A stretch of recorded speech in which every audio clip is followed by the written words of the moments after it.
মমতা বন্দ্যোপাধ্যায়ের প্রার্থী, মানুষের প্রার্থী, সবার প্রার্থী এবং দীর্ঘদিন প্রসূনবাবু পুলিশে ছিলেন, তিনি ডিআইজিও ছিলেন, মালদার এসপিও ছিলেন।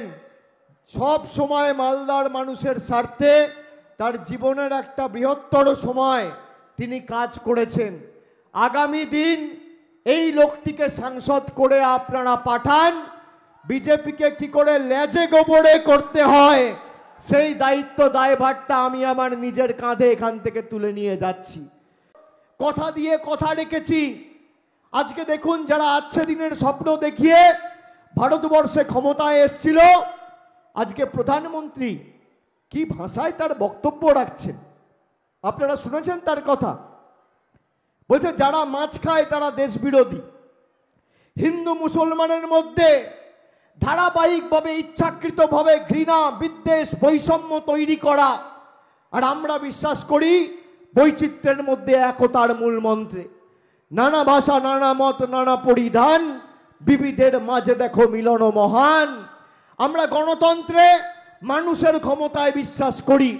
আমি নবজোয়ারে যখন প্রায় 2 মাস 60 দিন রাস্তায় ছিলাম, আমাকে কত মা, দিদি, বৌদি রাস্তায় শঙ্খধ্বনি, উলুধ্বনি, আশীর্বাদ, দোয়া দেওয়ার সময় আমাকে বলেছিল, বাবা 500 টাকায় লক্ষ্মীর ভাণ্ডারে আর সংসার চলছে না। জিনিসপত্রের দাম, চাল, ডাল, গম, আটা, তেল, জিনিসপত্রের শাক সবজির দাম এত বেড়ে গেছে যে প্রতি মাসে 500 টাকায় আর লক্ষ্মীর ভাণ্ডারে বাড়ি চলছে না। বাবা, দিদিকে বলো না একটু বাড়াবে। আমি বলেছিলাম, মা আপনি আপনার অধিকারটাকে সামনে রেখে লড়াই করুন। আমার যতটুকু সামর্থ্য, এখতিয়ার, ক্ষমতা রয়েছে, আপনি যাতে আগামী দিন লক্ষ্মীর ভাণ্ডার পান এবং লক্ষ্মীর ভাণ্ডার বাড়ে তার ব্যবস্থা আমি করব। আপনারা বলুন, মে মাসে কথা দিয়েছিলাম, আজকে এপ্রিল মাসের 1 তারিখে যারা মাসে 500 টাকার বছরে 6000 টাকা লক্ষ্মীর ভাণ্ডার পেতেন, তারা 1 এপ্রিল থেকে এখন মাসে আর 500 নয়, মাসে 1000 আর বছরে 12,000 টাকা পাচ্ছেন। তপশিলি জাতি, উপজাতি তালিকাভুক্ত মায়েরা বছরে 12,000 পেতেন, মাসে 1000 পেতেন, তারা এখন বছরে 14,400 টাকা আর মাসে 1200 টাকা পাচ্ছেন। আমাদের সরকার দিয়েছে। আমরা কথা দিয়ে কথা রেখেছি। এই মালদা জেলাতে আমাদের সরকার ক্ষমতায় আসার পর আমি আপনাকে তথ্য দিচ্ছি, এই যে গরিব মানুষের 100 দিনের টাকা বন্ধ করে রেখেছিল, আমরা যেই 100 দিনের টাকা আন্দোলনকে সামনে রেখে লড়াই করেছিলাম, আমরা বলেছিলাম আপনার টাকার হয় দিল্লি থেকে আমরা আদায় করে নিয়ে আসব, আর না হলে আমরা বিকল্প অর্থের ব্যবস্থা করব। আমরা দিল্লিতে গেছিলাম মানুষের হয়ে, তাদের অধিকারের স্বার্থে লড়াই করতে। আমাদের মহিলা সাংসদ, বিধায়কদের চুলের মুঠি ধরে টেনে হিচড়ে দিল্লির কৃষি ভবন থেকে বিজেপির অমিত শাহের অধীনস্থ দিল্লি পুলিশ আর সিআইএসএফ বার করে দিয়েছিল। একদিনের জন্য, এক মুহূর্তের জন্য, 1 মিনিটের জন্য অধীর চৌধুরীরা এসে, মোহাম্মদ সেলিমরা এসে পাশে দাঁড়ায়নি। কিন্তু মমতা বন্দ্যোপাধ্যায় সরকার কথা দিয়ে কথা রেখেছে। এই মালদা জেলায় 3,03,157 জন শ্রমিক ছিল যারা 100 দিনের টাকা পাওনা ছিল। গত ফেব্রুয়ারি মাসে 151,97,00,000 টাকা তাদের ব্যাংক অ্যাকাউন্টে পৌঁছে তাদের বকেয়া পাওনা মিটিয়ে দিয়েছে। দেওয়ার কথা ছিল কেন্দ্র সরকারের, আর দিয়েছে আমাদের মামাটি মানুষ সরকার। লক্ষ্মীর ভাণ্ডার এই মালদা জেলায়, খালি বাংলার পরিসংখ্যান বলছি না, শুধু মালদা জেলাতে, অর্থাৎ মালদা জেলার মধ্যে যে 12টি বিধানসভা রয়েছে, খালি এই জেলাতে 9,44,652 জন মা, দিদি, বৌদি, বোনেদের আমাদের সরকার 1,370 কোটি টাকা খরচা করে প্রতি বছর লক্ষ্মীর ভাণ্ডার দিচ্ছে। প্রায় 16,08,000 মেয়েদের আমরা কন্যাশ্রী দিয়ে আর্থিক সাহায্য সহযোগিতা করেছি। খাদ্যসাথী প্রকল্পে কেন্দ্র টাকা বন্ধ করে দিয়েছে।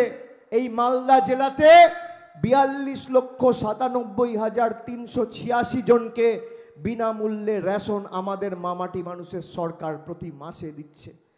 42,97,386।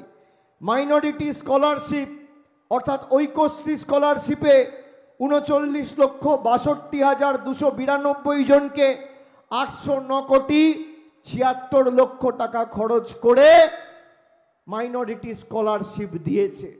আপনি খগেন মুর্মুকে বলুন তো, অভিষেক বন্দ্যোপাধ্যায় হিসাব দিয়ে গেল, ওনাকে বলুন 5 বছরের হিসাব দাও। 10 বছর তো মোদী সরকার ক্ষমতায়, তোমার হিসাব কোথায়? কংগ্রেস সভা করছে, জিজ্ঞেস করো যে এতদিন মোদী সরকার ক্ষমতায় আমাদের টাকা বিজেপি বন্ধ করে দিয়েছে, কবার রাস্তায় নেমে প্রতিবাদ করেছো?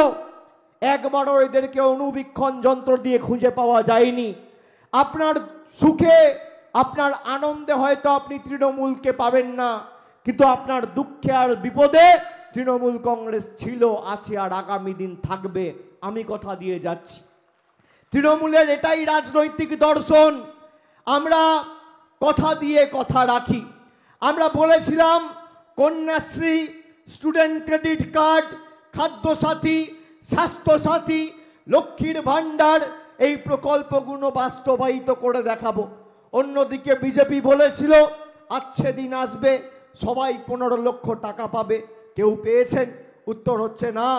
বলেছিল বছরে 2 কোটি চাকরি হবে।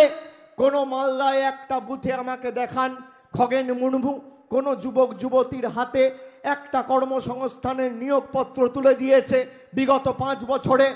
আমি আপনাদের কাছে তৃণমূলের হয়ে ভোট চাইতে আসবো না, দেখাতে পারবেন না। এদের খালি কাজই হচ্ছে মানুষের মধ্যে বিভাজন, বৈষম্য তৈরি করে, বাংলাকে অশান্ত করে, দাঙ্গা লাগিয়ে নিজেদের রাজনৈতিক স্বার্থ চরিতার্থ করা। আগামী 7 তারিখ শুধুমাত্র তৃণমূলের প্রার্থী প্রসূন বন্দ্যোপাধ্যায়কে জেতানোর ভোট নয়, এই ভোট বিজেপিকে উচিত শিক্ষা দেওয়ার ভোট, প্রতিবাদের ভোট, প্রতিশোধের ভোট, প্রতিরোধের ভোট। যারা 5 বছর আগে আমাদের মিথ্যে প্রতিশ্রুতি দিয়ে আমাদের আবেগের সাথে ছিনিমিনি খেলে নিজেদের স্বার্থ চরিতার্থ করেছে, তারা যে ভাষায় বোঝে তাদেরকে সে ভাষায় জবাব দেওয়ার ভোট। আপনারা জানেন একমাত্র তৃণমূল কংগ্রেস একমাত্র রাজনৈতিক দল যারা এই বিজেপির কাছে বশ্যতা স্বীকার করেনি। আমার বিরুদ্ধে কিভাবে এরা 5 বছর ধরে এজেন্সি লাগিয়ে রেখে দিয়েছে, তৃণমূলের একাধিক নেতাকে অনৈতিকভাবে গ্রেপ্তার করে বছরের পর বছর জেলে ঢুকিয়ে রেখে দিয়েছে। আর এই অধীর চৌধুরীর সারদায় নাম থাকার পরেও একটা নোটিশ পর্যন্ত ইডি সিবিআই দেয়নি। সেটিং এর তথ্য আমরা করছি না, মানুষ আজকে বুঝতে পেরেছে যে সিপিএম কংগ্রেস বাংলায় যারা রাজনীতি করছে, বিরোধী পক্ষের সিপিএম কংগ্রেসের নেতারা আজকে বিজেপির বি টিম হয়ে বাংলায় কাজ করে মানুষকে বিভ্রান্ত করার চেষ্টা করছে। আজকে আপনারা ভাবুন 2019 সালে যদি 3.5 লাখ ভোট কংগ্রেস না কাটত, তাহলে এই মালদা উত্তরে 80,000-এ খগেন মুর্মু জিতত না, 3 লাখ ভোটে মৌসম নূর জিতত। আর আমাদের দাবি আমরা দিল্লির বুকে আরো জোরালো করে বলতে পারতাম, সেটা করতে দেয়নি। তাই ভুল থেকে আমাদের শিক্ষা নিয়ে যাতে এর পুনরাবৃত্তি না হয় সেটা সুনিশ্চিত করতে হবে। একমাত্র রাজনৈতিক দল যে দিল্লির স্বৈরাচারী অত্যাচারীদের কাছে বশ্যতা স্বীকার করেনি। আমরা এদের কাছে মেরুদণ্ড বিক্রি করিনি, আমার বাবা মাকে পর্যন্ত এরা ছাড়েনি। বলুন ভাইয়েরা, আমি আত্মসমর্পণ করেছি, আমি এদের কাছে মাথা নত করেছি, শরীরের শেষ রক্তবিন্দু পর্যন্ত লড়াই করব, যতদিন দেহে প্রাণ আছে লড়াই করব, আর যতদিন শরীরে রক্ত আছে গলা কেটে দিলেও জয় বাংলা বেরোবে। এদের কাছে বশ্যতা স্বীকার আমরা করব না, আমরা অন্য ধাতুতে তৈরি। আমি আপনাকে বলছি, ভারতবর্ষে ইন্ডিয়া জোটের ভবিষ্যৎ নির্ভর করছে বাংলায় তৃণমূল কংগ্রেস কত শক্তিশালী হয়। আপনারা মালদা জেলা থেকে তৃণমূলের পক্ষে এবার 2-0 করবেন, 2টো আসনই তৃণমূলকে দেবেন, আর আমি আপনাদের বলছি, আমি চোখে মুখে দেখলে মানুষের, আমি রাজনৈতিক কর্মী, আমি মানুষের মুখের ভাষা পড়তে জানি। আমি প্রায় 2-2.5 মাস ধরে সভা সমিতি করছি রাস্তায়। আমি আপনাদের বলছি, পরিবর্তন কেন্দ্র সরকারের শুধু সময়ের অপেক্ষা, এবং তৃণমূল কংগ্রেসকে জেতাবেন। আর এই স্বৈরাচারী সাম্প্রদায়িক বিভেদগামী শক্তির অবসান, পতন আগামী দিন সময়ের অপেক্ষা। এবং 4 তারিখ ভারতবর্ষের মাটিতে ধর্মনিরপেক্ষ, প্রগতিশীল, গণতান্ত্রিক, সংবেদনশীল সরকার তৈরি হবে, এবং সেই সরকারের অগ্রণী ভূমিকা এবং চালিকা শক্তি যাতে বাংলার মানুষ থাকে, এবার মালদার মায়েদের, ভাইদের, বোনেদের, দিদিদের সেটা সুনিশ্চিত করতে হবে। আপনারা এত রাজনৈতিক দলেদের সুযোগ দিয়েছেন, কি করেছে? কিচ্ছু করেনি। আমি আপনাদের বলছি, আজকে আপনারা বলুন তো, মূল্যবৃদ্ধির এই সময়কালে 10 বছর আগে একটা ডিমের দাম ছিল 3 টাকা, আজকে একটা ডিমের দাম 7 টাকা। পেট্রোল ছিল 50 টাকা লিটার, আজকে পেট্রোল 100 টাকা লিটার। ডিজেল ছিল 40 টাকা লিটার, আজকে ডিজেল 92 টাকা লিটার। রান্নার গ্যাস ছিল 400 টাকা, আজকে রান্নার গ্যাস 1100 টাকা। সরষের তেল 50 টাকা 55 টাকা লিটার, সেখান থেকে আজকে সরষের তেল 160 টাকা 70 টাকা 80 টাকা। মুগ মুসুরের ডাল ছিল 50 টাকা 60 টাকা, আজকে মুগ মুসুরের ডালের দাম কত? 160 টাকা 70 টাকা 80 টাকা। চা বানাবেন, চা পাতা ছিল 110 টাকা কেজি, আজকে চা পাতার দাম 280 টাকা কেজি। কেরোসিন তেল ছিল 17 টাকা লিটার, আজকে কেরোসিনের দাম প্রায় 75 টাকা লিটার। রসুন ছিল 70 টাকা কেজি, আজকে রসুনের দাম 435 টাকা কেজি। পাতিলেবু 175 টাকা কেজি। আপনি ভাবতে পারছেন দেশটা কোথায় গেছে? বিজেপি নিজের সংকল্পপত্রে বলছে 1 নেশন 1 ইলেকশন, মানে এই নির্বাচনের পর যদি বিজেপি ক্ষমতায় আসে, তাহলে হতে পারে এই নির্বাচনই আপনার জীবনের শেষ নির্বাচন, তারপর এরা নির্বাচন করতে দেবে না। 5 বছরে খালি একবার মানুষকে ভোট দেওয়ার সুযোগ দেবে। আর এখন আপনারা ভোট দেওয়ার কবার সুযোগ পাচ্ছেন? পঞ্চায়েতে 3টে ভোট দেন, জেলা পরিষদে 1টা, সমিতিতে 1টা, গ্রাম পঞ্চায়েতে 1টা, 3টে ভোট। বিধানসভায় 1টা দেন, লোকসভায় 1টা দেন, মানে 5টা ভোট।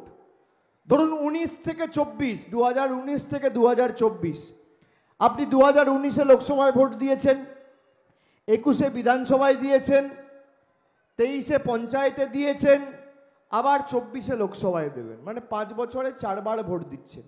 বিজেপি বলছে না, আমরা মানুষের সেই অধিকার কেড়ে নেব।